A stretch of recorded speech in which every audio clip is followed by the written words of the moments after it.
about any of the beliefs or religious practices of Jehovah's Witnesses? If so, do not hesitate to bring up the subject the next time you come in contact with a witness. He or she will be pleased to discuss such matters with you. The following is a typical conversation that one of Jehovah's Witnesses might have with a neighbor. Let us imagine that a witness named Marcus has come to the home of a man named Robert. What will those who go to heaven do there? When you consider the future, do you think that things are likely to improve, become worse, or stay the same? I feel that things will improve. I look forward to going to heaven to be with the Lord. That's a wonderful hope. The Bible talks a lot about what heaven is like and the privilege of going there. Have you given much thought to what those who go to heaven will do there? We will be with God and praise Him forever. That's certainly an appealing prospect. Interestingly, the Bible talks not only about the privileges that those who go to heaven will receive, but also about an important responsibility they have. What's that? It's the responsibility mentioned here in Revelation 5. That verse says, "You, Jesus, made them to be a kingdom and priests to our God, and they are to rule as kings over the earth." Did you notice, Robert, what responsibility those who go to heaven will shoulder? The verse says that they'll rule as kings over the earth. That's an interesting thought, isn't it? Over whom will they rule? Now, would you not agree that if those who go to heaven will rule as kings, there must be people over whom they'll rule? After all, what's the point of a government without any subjects? I see your point.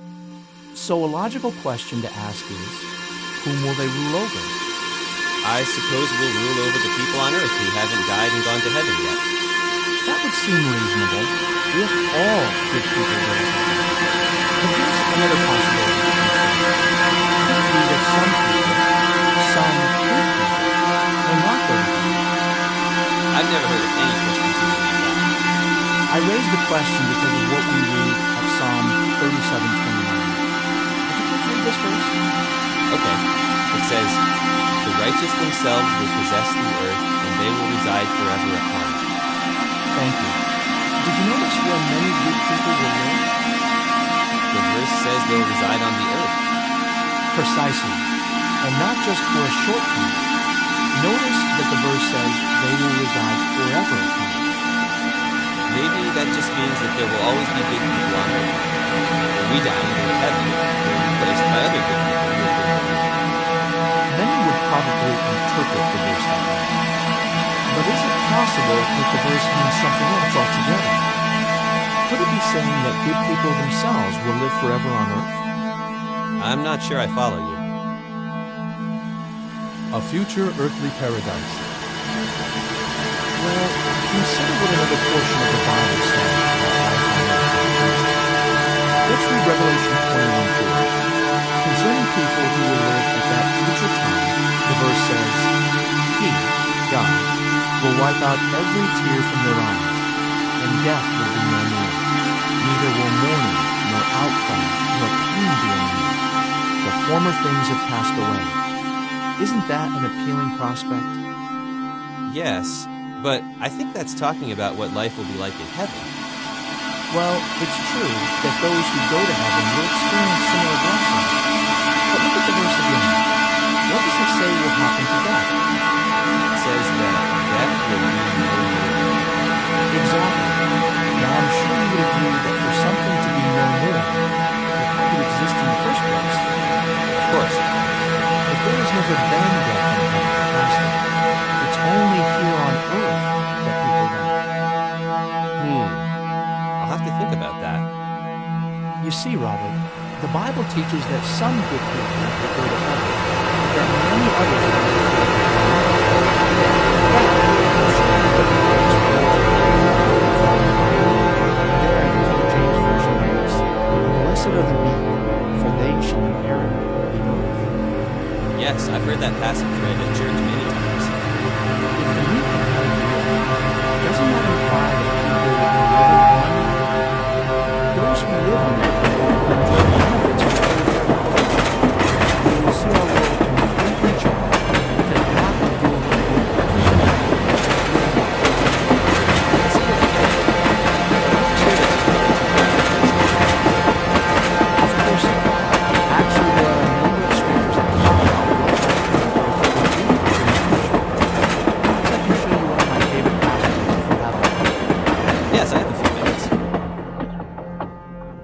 wicked one will be no more. Earlier, we read verse 29 of Psalm 37. Let's go back to that psalm. This time, we'll read verses 10 and 11. Would you please read those verses? Sure. In just a little while longer, and the wicked one will be no more. And he will certainly give attention to his place, and he will not fear. But the meek ones themselves will possess the earth, and they will indeed find their exquisite delight in the presence of God. Thank you. Looking at verse 11, where will the meek ones, or good people, live? It says they will possess the earth. However, I feel that this verse applies right now. After all, good people live on earth today. That's true. However, notice that the verse also says that good people will enjoy an abundance of peace. We don't see much peace in the world today, do we? No, we don't. So how will the promise be fulfilled? Maybe I could use this comparison. Imagine you own an apartment building. Some of the tenants are good people. They take care of their apartment and try to be good neighbors. You're glad to rent an apartment to them. But others are bad tenants. They damage the property and make life miserable for their neighbors around them. Now, if those bad tenants refuse to pay up their rent, what would you do? I'd evict them. That's exactly what God is going to do to the bad people around us today. Look again at verse 10. It says, the wicked one will be no more. In other words, God will evict the people who make trouble for others. Then good people will be able to enjoy life on earth in peace. I realize that this idea of good people living forever on earth may be somewhat different from what you've been taught in the past. Yes, I've never heard that idea in the church. And as you mentioned before, it's not enough to consider just one or two verses on the subject. Really, we need to examine what the Bible as a whole says about the future of good people.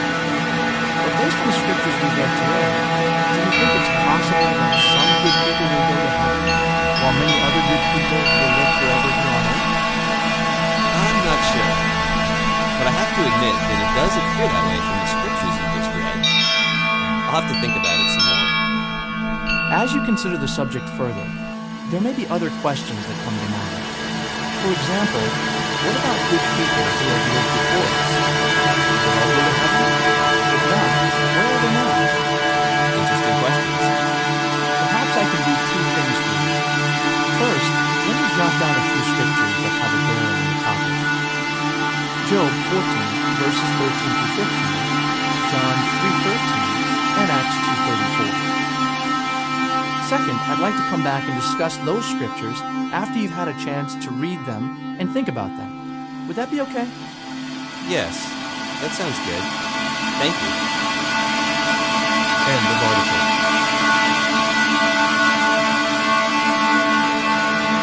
Good morning, my good sir. Would you like a cup of tea? Hello. Good morning, my good sir. Would you like a cup of tea? Hello. Good morning, sir. Would you like a cup of tea? Hello, good sir. Would you like a cup of tea? Hello, my good sir. Good morning. Good morning. Would you like a cup of tea? Good morning, my good sir. Would you like a cup of tea? Good morning, my good sir. Would you like a cup of tea? Good morning, my good sir. Would you like a cup of tea? Hello. Good morning, my good sir. Would you like a cup of tea? Hello. Good morning, sir. Would you like a cup of tea?